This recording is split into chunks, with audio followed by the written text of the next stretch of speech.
নমস্কার বন্ধুরা, আপনারা কেমন আছেন? আশা করি আপনারা সবাই ভালো আছেন। আজ আমরা বানাবো আম ভেন্ডি।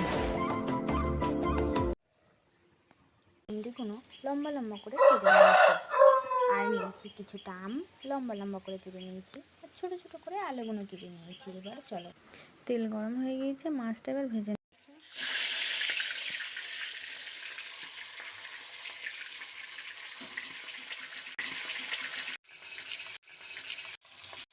দিয়ে দেবো কিছু শুকনো লঙ্কা চেরা আর 5 ফোড়ন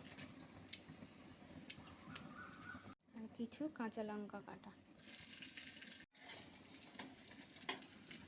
এবার কেটে রাখা ভেন্ডি আর আলু একে একে দিয়ে দেবো।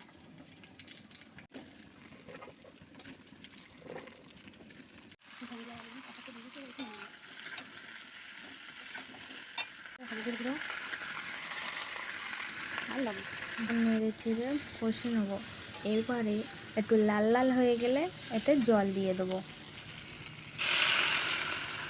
তরকারিটা আমাদের ফুটে উঠেছে, এবারে এর মধ্যে দিয়ে দেবো কেটে রাখা আমগুলো।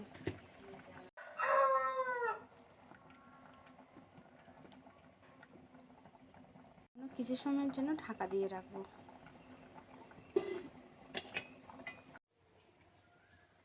এর মধ্যে দিয়ে দেবো ভেজে রাখা মাছগুলো।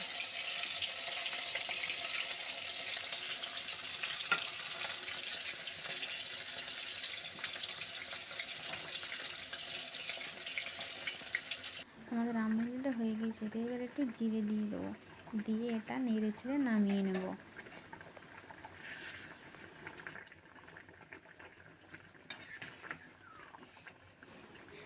আমাদের আম ভেন্ডিটা হয়ে গিয়েছে, আপনারা চাইলে একবার বানিয়ে দেখতে পারেন।